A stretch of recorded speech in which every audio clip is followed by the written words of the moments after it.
তাদের একটা অ্যাটিটিউড ছিল, তোমরা নাও নাও না নাও নাও যাও।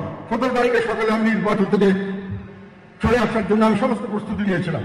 তারপরে চাপ আসুন, সরাসরি এবং প্রত্যক্ষ এবং পরোক্ষ। প্রত্যক্ষটা আমি ডিটেইল ভাবে বলবো না, সেটা আপনারা বুঝে নেবেন।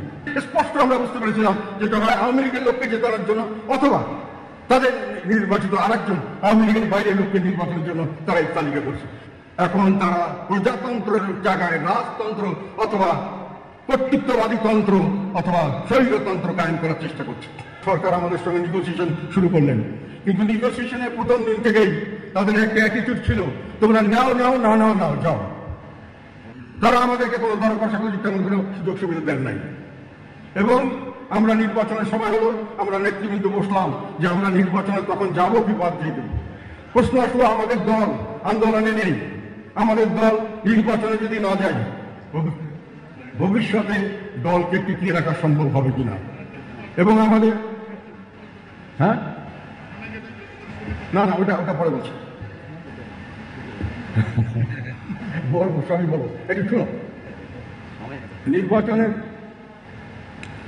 কি বলছিলাম যে তারা তখন যেটা হলো নির্বাচনের আমাদের মধ্যে আর একটা কথা আপনাদেরকে বলে দিই, আমার ব্যক্তিগত অনুভূতি থেকে বলছি।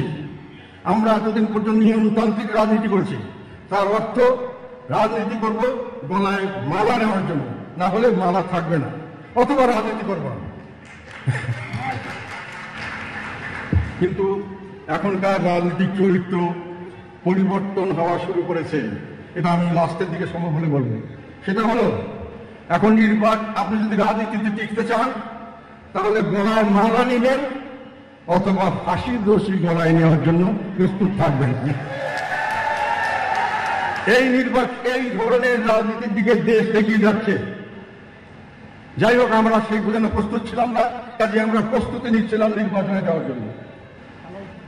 কিন্তু আমরা নির্বাচনের জন্য আমরা আপনাদের থেকে দরখাস্ত চাইলাম, আমরা সিলেকশন করলাম, আমরা নমিনেশন দিলাম, আপনারা সাবমিট করলেন, উজ্জ্বলের ডেট চলে গেল, আমরা মাঠে প্রার্থী চলে আসলো। এই ওগুলোকে ঠিক করা গেল না, এইভাবে চালানো যাবে, কথা শুনতে হবে, কথা বলবে না প্লিজ। তারপরে তখন পর্যন্ত আমাদের দর কষাকষির ফলাফল শূন্য। শুধু একটা দিন আমাদের বাকি থাকলো, 16ই ডিসেম্বর। 17ই ডিসেম্বর আমাদের প্রতীক বরাদ্দ, যেটা আমরা চলে গেছিলাম, প্রতীক বরাদ্দ না করলে নির্বাচনে যেতে পারবে না। 16ই ডিসেম্বর রাত্রে আমাদেরকে 26টার একটা তালিকা দেওয়া হলো, যে তালিকায় আমাদের আজকে পর্যন্ত নেগোসিয়েশন সময় 100 তালিকা, 70 তালিকা, 40 তালিকা, 50 তালিকা প্রায়োরিটি বেসিসে বিভিন্নভাবে দিয়েছিলাম। এগুলোর কোনো বরাদ না করে নিজের ইচ্ছা যেখানে যেখানে আমাদের ওখান থেকে কিছু নিয়েছে, যেখানে যার যেরকম ভাবে মনে হয়েছে তারা 26টা তালিকা, এবং পরিষ্কার বলে দিল জাতীয় পার্টির ক্যান্ডিডেটের পক্ষে আমরা অভিযোগ করলাম। সেখানে জাতীয় পার্টির ক্যান্ডিডেট ছাড়াও আওয়ামী লীগের আরো ক্যান্ডিডেট ছিল বেশিরভাগ জায়গায়, শুধু 2টা জায়গা ছাড়া ওটা, এবং শক্তিশালী ক্যান্ডিডেট ছিল আওয়ামী লীগ এবং অন্যান্য দলের ক্যান্ডিডেট ছিল। এবং অনেক ক্ষেত্রেই স্পষ্ট আমরা বুঝতে পেরেছিলাম যেটা হয় আওয়ামী লীগের লোককে জেতানোর জন্য, অথবা তাদের নির্বাচিত আরেকজন আওয়ামী লীগের বাইরের লোককে নির্বাচনের জন্য তারা এই তালিকা করছে। সেই 26টা তালিকা দিয়ে প্রচার করা হলো যে জাতীয় পার্টিকে ছাড় দেওয়া হয়েছে। বাস্তবে কোনো ছাড় দেওয়া হয় নাই। এবং তারা বলেছিলেন যে নির্বাচন, আমরা বলছেন নির্বাচনে আসবো, দর কষাকষির মূল একটা কথা ছিল বলতে বলে গেছে, যে এই দল কষাকষি না করার কথা ছিল যে আমরা নির্বাচনে আসবো, নির্বাচনে আবার সুস্থ হতে হবে, নির্বাচনে প্রশাসন দলীয় কর্মীর মতো ব্যবহার করবে না, আইন শৃঙ্খলা রক্ষাকারী বাহিনী এবং নির্বাচনের সঙ্গে জড়িত ব্যক্তিরা দলীয় কর্মীর মতো কাজ করবে না। তারা বলেছিলেন আমরা একটাই শুধু সুবিধা দিতে পারি, আমাদের নৌকা মার্কা বা আমাদের দলীয় প্রতীক থাকবে না, তাহলে দলীয়করণ হবে না, আমরা পার্টিটা নিশ্চিত করব। আমি এই কথাতে কনভিন্স ছিলাম না, তথাপি আমরা রিস্ক নিতে চেয়েছিলাম। কিন্তু 26টা তালিকা দেওয়ার পরে আমি বলেছি আমাদের অন্তত পক্ষে রানিং এমপি সহ আরো 10-15 জন খুব ভালো ক্যান্ডিডেট আছে যারা ফেয়ার নির্বাচনে পাস করতে পারবে, তাদের তালিকাও নাম ঢোকাতে হবে। না হলে 16 তারিখে আমি রাতে সিদ্ধান্ত নিয়েছি, সবাইকে জানিয়েছি আমি নির্বাচনে যাব না। 17 তারিখে সকালে আমি নির্বাচন থেকে সরে আসার জন্য আমি সমস্ত প্রস্তুতি নিয়েছিলাম। ভীষণ নিয়ে এলো ফুলঝুরি মেগা অফার সিজন 6। এই অফারে ফ্রিজ কিনলে পাচ্ছেন নিশ্চিত 12 সেটের আকর্ষণীয় গিফট বক্স একদম ফ্রি। তারপরে চাপ আসুন সরাসরি এবং প্রত্যক্ষ এবং পরোক্ষ। প্রত্যক্ষটা আমি ডিটেইল ভাবে বলবো না, সেটা আপনারা বুঝে নেবেন। পরোক্ষ চাপ হলো যে যদি আমি নির্বাচনে না যাই তাও নির্বাচন হবে এবং নির্বাচনে জাতীয় পার্টিকে নিয়ে যাওয়া হবে। আমার নেতৃত্বে নয় বা আমার সঙ্গে যারা থাকবেন তাদের নেতৃত্বে নয়, যারা থাকবেন না তাদের নেতৃত্বে নেওয়া হবে। এবং সেটাতে আমাদের আলাপ আলোচনা করে আমরা যেটা বুঝলাম, তাতে আমাদের দল গৃহপালিত বিরোধী দল হিসেবে নির্বাচনে কন্টেস্ট করে তারা রাজনৈতিকভাবে হারিয়ে যাবে এবং আমরা আমাদের রাজনৈতিক মঞ্চ হারাবো, যাতে করে ভবিষ্যতে আমরা দেশ ও জাতির জন্য কিছু করতে পারবো না। সেই প্রেক্ষিতে আমরা নির্বাচনে যাওয়ার জন্য সিদ্ধান্ত নেই। তখন আমি বলেছিলাম আরো 10 থেকে 15টা আমাদেরকে নৌকা মার্কা উঠিয়ে দিন এবং আমাদেরকে নিশ্চিত করুন যে সব জায়গায় নির্বাচন হবে অত্যন্ত সুষ্ঠু এবং নিরপেক্ষ। তারা আমাকে কথা দিয়েছিলেন যে সেটা তারা করবেন এবং করতে গিয়ে এক পর্যায়ে শুধু আমার স্ত্রীটা দিয়ে বললেন যে বাকিগুলো প্রসেসে আছে, ঠিক আছে। এবং বাইরে প্রচার করা হলো যে আমি আমার স্ত্রীর মনোনয়নের জন্য আমি নির্বাচনে এসেছি, আমি দলকে বিক্রি করে আমি স্ত্রীর মনোনয়নের জন্য এসেছি। সে সময় একই সঙ্গে ঢাকার আরো কয়েকটা সেন্টার আসনের জন্য তখন দাবি করেছিলাম এবং সঙ্গে সঙ্গে বলেছিলাম বাকি, এবং তারা আমাকে কথা দিয়েছিলেন এবং তখনও কথা দিয়েছিলেন সেদিন লাস্ট পর্যন্ত 17 তারিখ যে তারা চেষ্টা করবেন। পরবর্তীকালে যখন হয়নি তখন তারা বলেছিলেন আমরা দায়িত্ব নিচ্ছি এগুলো জায়গায় আবার সুষ্ঠু নিরপেক্ষ নির্বাচন হবে। এখন প্রশ্ন আসলো আমি আমার স্ত্রীর জন্য দল বিক্রি করে দিয়েছি। আমি একটা কথা বলতে চাই যেটা আগে কোনো সময় বলিনি। উত্তরে আমি বসবাস করি 30 বছরের বেশি সময় থেকে এবং সম্পূর্ণ সময়টা আমি উত্তরা যখন থাকতাম তখন আমি রাজনীতি করতাম। আমি এমপি ছিলাম, মন্ত্রী ছিলাম উত্তরা থেকে, সমস্ত দলের লোক আমাকে চিনত। আমি রাস্তায় হেঁটে গেলে আমি 2018 সালে উত্তরা থেকে নির্বাচন করার জন্য ইলেকশন ক্যাম্পেইন পর্যন্ত করেছিলাম। তার আগেও আমি ইলেকশন করার চেষ্টা করেছিলাম এবং উত্তরাতে আমি মনে করেছিলাম এখানে আমার একটা ভালো গ্রহণযোগ্যতা আছে। আমি 2018 সালে যখন ঘোষণা করেছিলাম আমি নির্বাচন করবো, এখান থেকে রাস্তার লোকজন দোকানদাররা দাঁড়িয়ে আমাকে অভিনন্দন জানিয়েছিল। আমি যেতে হাট কেটে গেলে লোকের রাস্তায় লোক জমে যেত। আমি মনে করেছিলাম এই জায়গাটায় আমাদের একটা ভালো ভালো জনসমর্থন আছে এবং আমার ওয়াইফ দীর্ঘদিন থেকে ওখানে 20-25 বছর থেকে কালচারাল অ্যাক্টিভিস্ট হিসেবে উত্তরে পরিচিত। আমার ওয়াইফ এবং কালচারাল অ্যাক্টিভিস্ট হিসেবে পরিচিত ছিল। ফলে আমি মনে করছি এই সিটটা আমি যদি ধরতে পারি তাহলে আর একটা কথা আপনাদের বলি, বাংলাদেশের উন্নয়ন হল নাম্বার 1 সিট। বাংলাদেশের অন্য যে কোনো জায়গায় আমার অ্যাসেসমেন্ট অনুযায়ী 10টা সিটও যদি আমি পাই তার চেয়ে এই সিট বেশি মূল্যবান এই সিটের থেকে। কেননা এই সিটে এখনো আমাকে, যখন আমি রাজনীতি করছি সব সময় আমার রাজনীতির ইলেকশনে আমাকে খরচ দিতে যাওয়ার মতো প্রচুর মানুষ আছেন এবং আমি ওখানে যদি এমপি বানতে পারতাম আমার দল চালানোর জন্য কোনো ফান্ডের অভাব হতো না। অবশ্যই অনেক মানুষ আমাকে ওখানে, অনেক ব্যবসা প্রতিষ্ঠান, অনেক সমৃদ্ধশালী মানুষ আছে যারা আমাদের সঙ্গে ক্লোজ হতে চায়, যারা আমাদেরকে যে কোনোভাবে পৃষ্ঠপোষকতা করতে চায়। আমি এই জন্যই উত্তর আসনটা নেওয়ার জন্য চেষ্টা করেছিলাম। আমার স্ত্রীর জন্যই শুধু আমি এই উত্তর আসনটা নিতে চাই না। আরেকটা কথা বলা হয়েছে আমার, যেটা পরবর্তীকালে আমি জয়েন্ট ভ্যালি এবং দক্ষিণাদিক থেকে শুনলাম যে আমাদের লোকরা বলছে যে আমার স্ত্রীকে হঠাৎ করে এনে আমি একেবারে প্রেসিডেন্ট মেম্বার বানিয়ে দিয়েছি। আমার স্ত্রী 2010 সালের 16 জুন আমার নেতা আলাদ হোসেন মোহাম্মদের সালের চিঠির প্রেক্ষিতে ভাইস চেয়ারম্যান হিসেবে দলে যোগদান করছেন 2010 সালে। তারপর থেকে এই দলে ছিলেন। আমি আসার পরে বেশি করে অ্যাক্টিভ করেছি তাকে দুটো কারণে। একটা হলো লালমনিরহাটে আমার কনস্টিটিউয়েন্সি ছিল, সেখানে আমি যেতে পারি নাই, সেখানে আমার ভাই সেখানকার কমিটি করেছে সম্পূর্ণভাবে সফলভাবে, জেলার একটা কাউন্সিল করে সেখানে কমিটি করি এবং আমাদের দলের সাংস্কৃতিক পার্টি যেটা কোনো সময় সেমন কার্যকর ছিল না সেটাকে সে কার্যকর করেছে। তার প্রেক্ষিতেই তাকে আমি নয়, আমাদের সঙ্গে যারা সিনিয়র নেতা ছিলেন তারা তাকে প্রমোশন দিয়ে প্রেসিডেন্ট মেম্বার করেছেন। কাজে এই কথাটা বলা হয় এটা সঠিক নয়, এটা আপনাদেরকে জানা দরকার ছিল এবং এটা ব্যাপকভাবে প্রচারণা করা হয়েছে। আরেকটা হলো যে আমি উত্তর আসন নেওয়ার পরে আমার যে লালমনিরহাট আমার আসন, যে আসন থেকে এমপি হয়েছিলাম লাস্ট টাইম এবং আগে 2-3 বার হয়েছে, সেই আসন থেকে আমাদের নৌকা মার্কা ক্যান্ডিডেট উইথড্র করা হয় নাই, বন্ধ করা হয়েছে।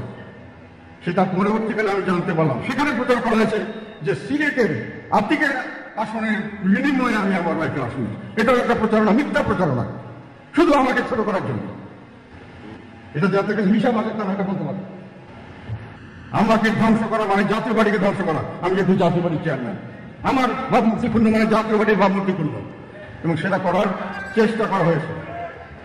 যাই হোক, পরবর্তীকালে যখন আমরা নির্বাচনে যাওয়ার মনস্থ নিয়েছি, নির্বাচন যাব করব, তখন আমি নির্বাচন যাতে ভালো করে করা যায় তার জন্য আপ্রাণ চেষ্টা করেছি।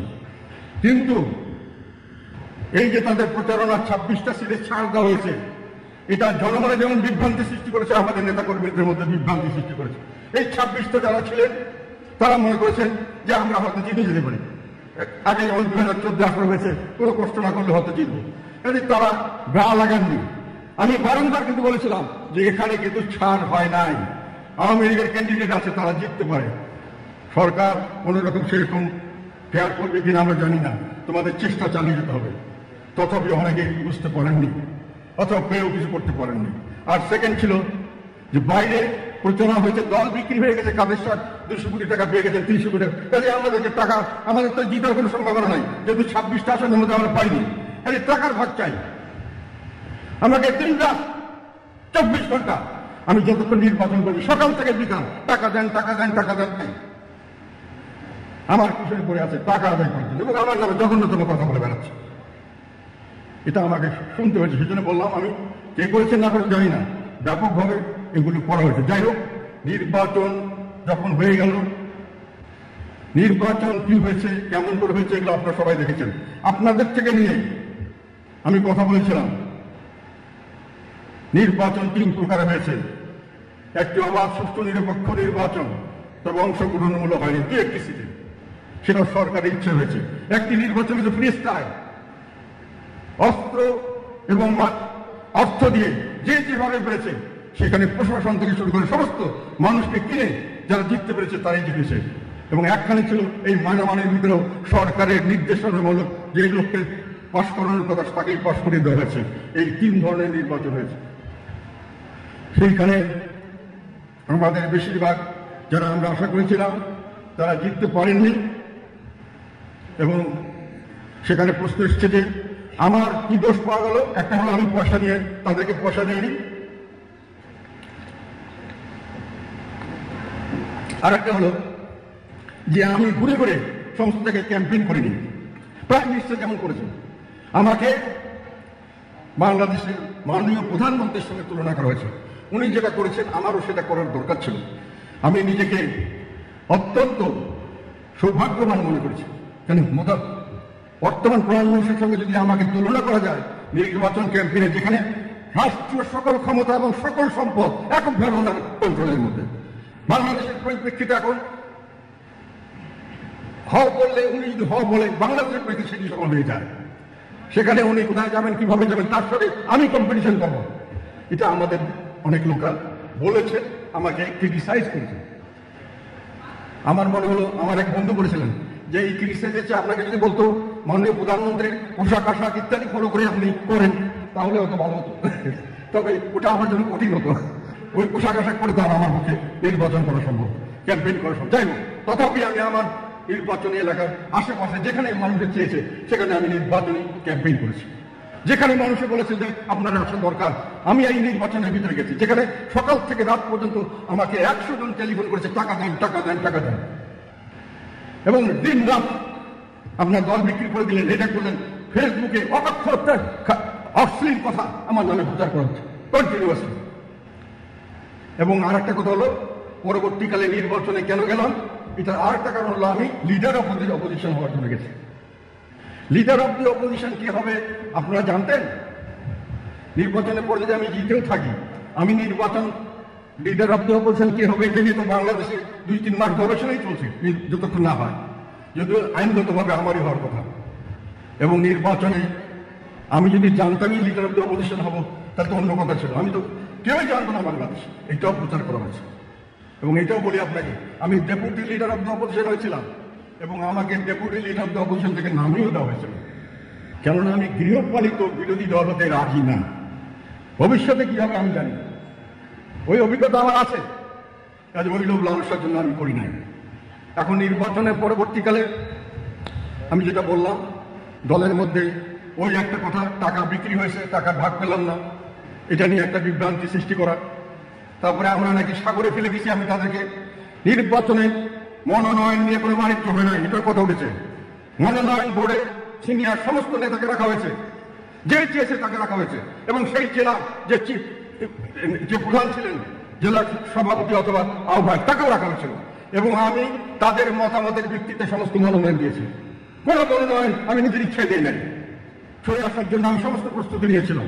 তারপরে নেগোসিয়েশনের প্রথম দিন থেকেই তাদের একটা অ্যাটিটিউড ছিল, তোমরা নাও নাও নাও নাও নাও যাও। 17 তারিখে সকালে আমি নির্বাচন থেকে সরে আসার জন্য আমি সমস্ত প্রস্তুতি নিয়েছিলাম। তারপরে চাপ আসলো, সরাসরি এবং প্রত্যক্ষ এবং পরোক্ষ। প্রত্যক্ষটা আমি ডিটেইল ভাবে বলবো না, সেটা আপনারা বুঝে নেবেন। স্পষ্ট আমরা বুঝতে পেরেছিলাম যেটা হয় আওয়ামী লীগের লোককে জেতানোর জন্য, অথবা তাদের নির্বাচিত আরেকজন আওয়ামী লীগের বাইরের লোককে নির্বাচনের জন্য তারা এই তালিকা করছে।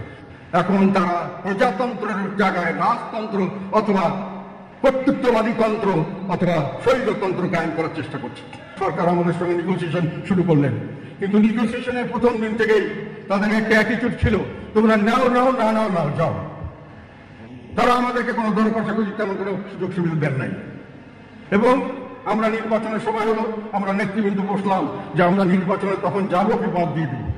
প্রশ্ন আসলো, আমাদের দল আন্দোলনে নেই, আমাদের দল নির্বাচনে যদি না যায় ভবিষ্যতে দলকে টিকিয়ে রাখা সম্ভব হবে কিনা। এবং আমাদের হ্যাঁ না না ওটা পরে বলছি, বলবো আমি বলবো। এটা শোনো, নির্বাচনে কি বলছিলাম, তারা তখন যেটা হলো নির্বাচনের আমাদের মধ্যে আরেকটা কথা আমাদেরকে বলে দিই, আমার ব্যক্তিগত অনুভূতি থেকে বলছি, আমরা এতদিন পর্যন্ত নিয়মতান্ত্রিক রাজনীতি করেছি, তার অর্থ রাজনীতি করব গলায় মালা নেওয়ার জন্য, না হলে মালা থাকবে না, অথবা রাজনীতি করবো না। কিন্তু এখনকার রাজনৈতিক চরিত্র পরিবর্তন হওয়া শুরু করেছে, এটা আমি লাস্টের দিকে সম্ভব হলে বলবো। সেটা হলো, এখন আপনি যদি রাজনীতিতে টিকতে চান তাহলে গলায় মালা নিবেন অথবা ফাঁসির রশি গলায় নেওয়ার জন্য প্রস্তুত থাকবেন। এই ধরনের রাজনীতির দিকে দেশ এগিয়ে যাচ্ছে। যাই হোক, আমরা সেই জন্য প্রস্তুত ছিলাম না, কাজে আমরা প্রস্তুতি নিচ্ছিলাম নির্বাচনে যাওয়ার জন্য। কিন্তু আমরা নির্বাচনের জন্য আমরা আপনাদের থেকে দরখাস্ত চাইলাম, আপনারা সিলেকশন করলাম, আমরা নমিনেশন দিলাম, আপনারা সাবমিট করলেন, উইথড্রলের ডেট চলে গেল, আমরা মাঠে প্রার্থী চলে আসলো। এই ওগুলোকে ঠিক করা যাবে না, এইভাবে চালানো যাবে, কথা শুনতে হবে, কথা বলবে না প্লিজ। তারপরে তখন পর্যন্ত আমাদের দর কষাকষির ফলাফল শূন্য। শুধু একটা দিন আমাদের বাকি থাকলো, 16ই ডিসেম্বর। 17ই ডিসেম্বর আমাদের প্রতীক বরাদ্দ, যেটা আমরা করে গেছিলাম, প্রতীক বরাদ্দ না করলে নির্বাচনে যেতে পারবে না।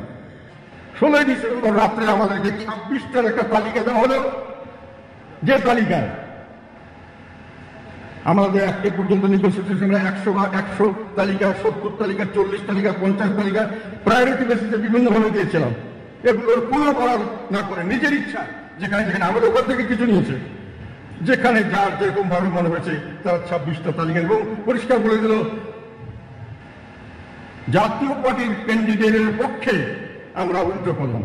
সেখানে জাতীয় পার্টির ক্যান্ডিডেট ছাড়াও আওয়ামী লীগের আরো ক্যান্ডিডেট ছিলেন, বেশিরভাগ জায়গায়, শুধু 2টো জায়গায় ছাড়া হতো, এবং শক্তিশালী ক্যান্ডিডেট ছিল আওয়ামী লীগ, এবং অন্যান্য দলের ক্যান্ডিডেট ছিল।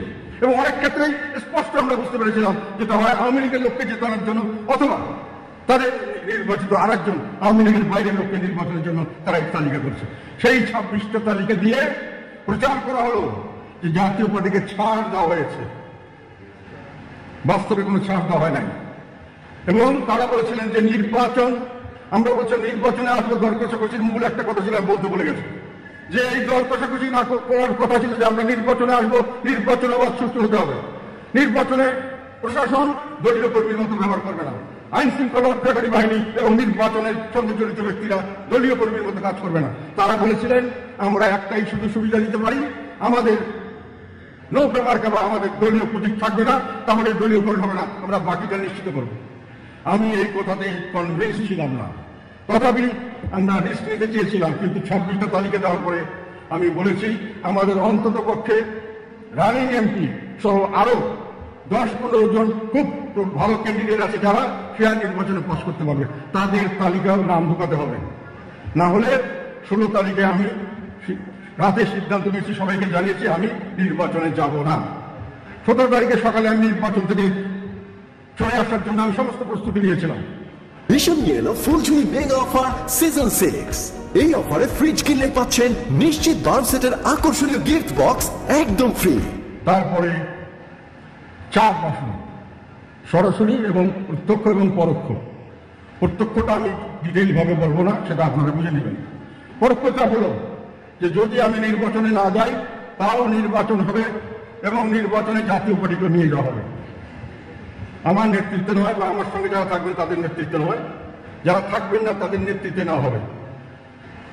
এবং সেটাতে আমাদের আলাপ আলোচনা করে আমরা যেটা বুঝলাম, তাতে আমাদের দল গৃহপালিত বিরোধী দল হিসেবে নির্বাচনে কন্টেস্ট করে তারা রাজনৈতিকভাবে হারিয়ে যাবে এবং আমরা আমাদের রাজনৈতিক মঞ্চ হারাবো, যাতে করে ভবিষ্যতে আমরা দেশ ও জাতির জন্য কিছু করতে পারবো না। সেই প্রেক্ষিতে আমরা নির্বাচনে যাওয়ার জন্য সিদ্ধান্ত নিই। তখন আমি বলেছিলাম আরো 10 থেকে 15টা আমাদেরকে নৌকা মার্কা উঠিয়ে দিন এবং আমাদেরকে নিশ্চিত করুন যে সব জায়গায় নির্বাচন হবে অত্যন্ত সুষ্ঠু এবং নিরপেক্ষ। তারা আমাকে কথা দিয়েছিলেন যে সেটা তারা করবেন এবং করতে গিয়ে এক পর্যায়ে শুধু আমার স্ত্রীটা দিয়ে বললেন যে বাকিগুলো প্রসেসে আছে, ঠিক আছে। এবং বাইরে প্রচার করা হলো যে আমি আমার স্ত্রীর মনোনয়নের জন্য আমি নির্বাচনে এসেছি, আমি দলকে বিক্রি করে আমি স্ত্রীর মনোনয়ন জন্য এসেছি। সে সময় একই সঙ্গে ঢাকার আরো কয়েকটা সেন্টার আসনের জন্য আমি তখন দাবি করেছিলাম এবং সঙ্গে সঙ্গে বলেছিলাম বাকি, এবং তারা আমাকে কথা দিয়েছিলেন এবং তখনও কথা দিয়েছিলেন সেদিন লাস্ট পর্যন্ত 17 তারিখ যে তারা চেষ্টা করবেন। পরবর্তীকালে যখন হয়নি তখন তারা বলেছিলেন আমরা দায়িত্ব নিচ্ছি এগুলো জায়গায় অবাধ সুষ্ঠু নিরপেক্ষ নির্বাচন হবে। এখন প্রশ্ন আসলো আমি আমার স্ত্রীর জন্য দল বিক্রি করে দিয়েছি। আমি একটা কথা বলতে চাই যেটা আগে কোনো সময় বলিনি। উত্তরে আমি বসবাস করি 30 বছরের বেশি সময় থেকে এবং সম্পূর্ণ সময়টা আমি উত্তরে যখন থাকতাম তখন আমি রাজনীতি করতাম। আমি এমপি ছিলাম, মন্ত্রী ছিলাম উত্তরা থেকে, সমস্ত দলের লোক আমাকে চিনত। আমি রাস্তায় হেঁটে গেলে আমি 2018 সালে উত্তরা থেকে নির্বাচন করার জন্য ইলেকশন ক্যাম্পেইন পর্যন্ত করেছিলাম। তার আগেও আমি ইলেকশন করার চেষ্টা করেছিলাম এবং উত্তরাতে আমি মনে করেছিলাম এখানে আমার একটা ভালো গ্রহণযোগ্যতা আছে। আমি 2018 সালে যখন ঘোষণা করেছিলাম আমি নির্বাচন করবো, এখান থেকে রাস্তার লোকজন দোকানদাররা দাঁড়িয়ে আমাকে অভিনন্দন জানিয়েছিল। আমি যেতে হাট কেটে গেলে লোকের রাস্তায় লোক জমে যেত। আমি মনে করেছিলাম এই জায়গাটায় আমাদের একটা ভালো ভালো জনসমর্থন আছে এবং আমার ওয়াইফ দীর্ঘদিন থেকে ওখানে 20-25 বছর থেকে কালচারাল অ্যাক্টিভিস্ট হিসেবে উত্তরে পরিচিত। আমার ওয়াইফ এবং কালচারাল অ্যাক্টিভিস্টকে পরিচিত ছিল। ফলে আমি মনে করছি এই সিটটা আমি যদি ধরতে পারি তাহলে আর একটা কথা আপনাদের বলি, বাংলাদেশের অন্য এটা হলো নাম্বার 1 সিট। বাংলাদেশের অন্য যে কোনো জায়গায় আমার অ্যাসেসমেন্ট অনুযায়ী 10টা সিটও যদি আমি পাই তার চেয়ে এই সিট বেশি মূল্যবান এই সিটের থেকে। কেননা এই সিটে এখনো আমাকে, যখন আমি রাজনীতি করছি সব সময় আমার রাজনীতির ইলেকশনে আমাকে খরচ দিতে দেওয়ার মতো প্রচুর মানুষ আছেন এবং আমি ওখান থেকে এমপিও আনতে পারতাম। আমার দল চালানোর জন্য কোনো ফান্ডের অভাব হতো না। অফিসিয়ালি অনেক মানুষ আমাকে ওখানে, অনেক ব্যবসা প্রতিষ্ঠান, অনেক সমৃদ্ধশালী মানুষ আছে যারা আমাদের সঙ্গে ক্লোজ হতে চায়, যারা আমাদেরকে যে কোনোভাবে পৃষ্ঠপোষকতা করতে চায়। আমি এই জন্যই উত্তর আসনটা নেওয়ার জন্য চেষ্টা করেছিলাম। আমার স্ত্রীর জন্য শুধু আমি এই উত্তর আসনটা নিতে চাইনি। আর একটা কথা বলা হয়েছে আমার, যেটা পরবর্তীকালে আমি জয়েস বেলি এবং তাদের থেকে শুনলাম যে আমাদের লোকেরা বলেছে যে আমার স্ত্রীকে হঠাৎ করে এনে আমি একেবারেই প্রেসিডেন্ট মেম্বার বানিয়ে দিয়েছি। আমার স্ত্রী 2010 সালে 16 জুন আমার নেতা আলাদ হোসেন বাংলাদেশ সালের চিঠির প্রেক্ষিতে ভাইস চেয়ারম্যান হিসেবে দলে যোগদান করেছেন 2010 সালে। তারপর থেকে এই দলে ছিলেন। আমি আসার পরে বেশি করে অ্যাক্টিভ করেছি তাকে দুটো কারণে। একটা হলো লালমনিরহাটে আমার কনস্টিটিউয়েন্সি ছিল, সেখানে আমি যেতে পারি নাই, সেখানে আমার ভাই সেখানকার কমিটি করেছে সম্পূর্ণভাবে সফলভাবে, জেলার একটা কাউন্সিল করে সেখানে কমিটি করি, এবং আমাদের দলের সাংস্কৃতিক পার্টি যেটা কোনো সময় সেমন কার্যকর ছিল না সেটাকে সে কার্যকর করেছে। তার প্রেক্ষিতেই তাকে আমি নয়, আমাদের সঙ্গে যারা সিনিয়র নেতা ছিলেন তারা তাকে প্রমোশন দিয়ে প্রেসিডেন্ট মেম্বার করেছে। কাজে এই কথাটা বলা হয় এটা সঠিক নয়, এটা আপনাদেরকে জানার দরকার ছিল, এবং এটা ব্যাপকভাবে প্রচারণা করা হয়েছে। আর একটা হলো যে আমি উত্তর আসন নেওয়ার পরে আমার যে লালমনিরহাট 3 আমার আসন, যে আসন থেকে আমি এমপি হয়েছিলাম লাস্ট টাইম, এবং আগেও 2-3 বার হয়েছি, সেই আসন থেকে আমাদের নৌকা মার্কা ক্যান্ডিডেট উজ্জ্বল করা হয় নাই, বন্ধ করা হয়েছে। সেটা পরবর্তীকালে আমি জানতে পারলাম। সেখানে প্রচার করা হয়েছে যে সিলেটের আতিকের আসনের বিনিময়ে আমি আমার ভাইকে আসন। এটাও একটা প্রচারণা, মিথ্যা প্রচারণা, শুধু আমাকে ছোট করার জন্য। এটা যাদের কাছে হিসাব আছে তারা এটা বলতে পারে। আমাকে ধ্বংস করা মানে জাতীয় পার্টিকে ধ্বংস করা। আমি যেহেতু জাতীয় পার্টির চেয়ারম্যান, আমার ভাবমূর্তিপূর্ণ মানে জাতীয় পার্টি ভাবমূর্তিপূর্ণ, এবং সেটা করার চেষ্টা করা হয়েছে। যাই হোক, পরবর্তীকালে যখন আমরা নির্বাচনে যাওয়ার মনস্থ নিয়েছি, নির্বাচন যাব করব, তখন আমি নির্বাচন যাতে ভালো করে করা যায় তার জন্য আপ্রাণ চেষ্টা করেছি। কিন্তু এই যে তাদের প্রচারণা 26টা সিটে ছাড় দেওয়া হয়েছে, এটা জনগণের যেমন বিভ্রান্তি সৃষ্টি করেছে, আমাদের নেতা কর্মীদের মধ্যে বিভ্রান্তি সৃষ্টি করেছে। এই 26টা যারা ছিলেন তারা মনে করেছেন যে আমরা হয়তো জিতে যেতে পারি। আগে যেমন 2014-18 হয়েছে, কোনো কষ্ট না করলে হয়তো জিতব। তারা বেড়া লাগাননি। আমি বারংবার কিন্তু বলেছিলাম যে এখানে কিন্তু ছাড় হয় নাই, আওয়ামী লীগের ক্যান্ডিডেট আছে, তারা জিততে পারে। সরকার কোন রকম সেরকম কেয়ার করবে কিনা আমরা জানি না, তোমাদের চেষ্টা চালিয়ে যেতে হবে। তথাপি অনেকেই বুঝতে পারেননি, অথবা পেয়েও কিছু করতে পারেননি। আর সেকেন্ড ছিল যে বাইরে প্রচারণা হয়েছে দল বিক্রি হয়ে গেছে, কাদের সাথে 200 কোটি টাকা পেয়ে গেছেন, 300 কোটি টাকা। কাজে আমাদেরকে টাকা, আমাদের তো জিতার কোনো সম্ভাবনা নাই, যেহেতু 26টা আসনের মধ্যে আমরা পাইনি। এই টাকার ভাগ চাই আমাকে। 3 রাত 24 ঘন্টা আমি যতক্ষণ নির্বাচন করি, সকাল থেকে বিকাল টাকা দেন, টাকা দেন, টাকা দেন। আমার পিছনে পড়ে আছে টাকা আদায় করার জন্য, এবং আমার নামে জঘন্যতম কথা বলে বেড়াচ্ছে। এটা আমাকে শুনতে হয়েছে, সেজন্য বললাম আমি কে করেছেন না করে জানি না, ব্যাপকভাবে এগুলো করা হয়েছে। যাই হোক, নির্বাচন যখন হয়ে গেল, নির্বাচন কি হয়েছে, কেমন করে হয়েছে, এগুলো আপনারা সবাই দেখেছেন। আপনাদের থেকে নিয়ে আমি কথা বলেছিলাম, নির্বাচন 3 প্রকার হয়েছে। একটি অবাধ, সুষ্ঠু, নিরপেক্ষ নির্বাচন, তবে অংশগ্রহণমূলক হয়নি 2-1টি সিটে, সেটা সরকারের ইচ্ছা হয়েছে। একটি নির্বাচন হয়েছে ফ্রি স্টাইল, অস্ত্র এবং অর্থ দিয়ে যে যেভাবে পেয়েছে, সেখানে প্রশাসন থেকে শুরু করে সমস্ত মানুষকে কিনে যারা জিততে পেরেছে তারাই জিতেছে। এবং একখানে ছিল এই মারামারির ভিতরেও সরকারের নির্দেশনামূলক যে লোককে পাশ করানোর কথা তাকেই পাশ করে দেওয়া হয়েছে। এই 3 ধরনের নির্বাচন হয়েছে। সেইখানে আমাদের বেশিরভাগ যারা আমরা আশা করেছিলাম তারা জিততে পারেননি, এবং সেখানে প্রশ্ন এসছে যে আমার কি দোষ পাওয়া গেল। একটা হলো আমি পয়সা নিয়ে তাদেরকে পয়সা দেয়নি, আর একটা হলো যে আমি ঘুরে ঘুরে সমস্ত জায়গায় ক্যাম্পেইন করিনি। প্রাইম মিনিস্টার যেমন করেছেন, আমাকে বাংলাদেশের মাননীয় প্রধানমন্ত্রীর সঙ্গে তুলনা করা হয়েছে। উনি যেটা করেছেন আমারও সেটা করার দরকার ছিল। আমি নিজেকে অত্যন্ত সৌভাগ্যবান মনে করেছি, কিন্তু বর্তমান প্রধানমন্ত্রীর সঙ্গে যদি আমাকে তুলনা করা যায় নির্বাচন ক্যাম্পেইনে, যেখানে রাষ্ট্রীয় সকল ক্ষমতা এবং সকল সম্পদ এককভাবে ওনার কন্ট্রোলের মধ্যে, বাংলাদেশের পরিপ্রেক্ষিতে এখন বললে উনি যদি বলেন বাংলাদেশের প্রেক্ষিতে সেটি সকল হয়ে যায়, সেখানে উনি কোথায় যাবেন, কিভাবে যাবেন, তার সঙ্গে আমি কম্পিটিশন করব। এটা আমাদের অনেক লোক বলেছেন, আমাকে ক্রিটিসাইজ করেছেন। আমার মনে হলো আমার এক বন্ধু বলেছিলেন যে এই ক্রিটিসাইজ হচ্ছে আপনাকে যদি বলতো মাননীয় প্রধানমন্ত্রীর পোশাক আশাক ইত্যাদি ফলো করে আপনি করেন তাহলে হয়তো ভালো হতো, তবে ওটা আমার জন্য কঠিন হতো। ওই পোশাক আশাক করে তার আমার পক্ষে নির্বাচন করা সম্ভব, ক্যাম্পেইন করা সম্ভব। যাই হোক, তথাপি আমি আমার নির্বাচনী এলাকার আশেপাশে যেখানে মানুষের চেয়েছে সেখানে আমি নির্বাচনী ক্যাম্পেইন করেছি। যেখানে মানুষে বলেছে যে আপনারা আসা দরকার, আমি এই নির্বাচনের ভিতরে গেছি, যেখানে সকাল থেকে রাত পর্যন্ত আমাকে 100 জন টেলিফোন করেছে টাকা দেন, টাকা দেন, টাকা দেন, এবং দিন রাত আপনার দল বিক্রি করে দিলেন, এটা করলেন, ফেসবুকে অকথ্য অশ্লীল কথা আমার নামে প্রচার করা হচ্ছে কন্টিনিউয়াস। এবং আর একটা কথা হলো, পরবর্তীকালে নির্বাচনে কেন গেলাম, এটার আর একটা কারণ হলো আমি লিডার অফ দি অপোজিশন হওয়ার জন্য গেছি। লিডার অফ দি অপোজিশন কি হবে আপনারা জানতেন? নির্বাচনের পর যদি আমি জিতেও থাকি, আমি নির্বাচন লিডার অফ দি অপোজিশন কি হবে এটা নিয়ে তো বাংলাদেশে 2-3 মাস গবেষণাই চলছে, যতক্ষণ না হয়, যদিও আইনগতভাবে আমারই হওয়ার কথা। এবং নির্বাচনে আমি যদি জানতামই লিডার অফ দি অপোজিশন হবো, তাহলে তো অন্য কথা ছিল। আমি তো কেউই জানতো না বাংলাদেশ, এটাও প্রচার করা হয়েছে। এবং এটাও বলি আপনাকে, আমি deputy leader of the opposition হয়েছিলাম এবং আমাকে deputy leader of the opposition থেকে নামিয়েও দেওয়া হয়েছিল, কেননা আমি গৃহপালিত বিরোধী দল হতে রাজি না। ভবিষ্যতে কি হবে আমি জানি, ওই অভিজ্ঞতা আমার আছে, কাজে ওই লোক লালসার জন্য আমি করি নাই।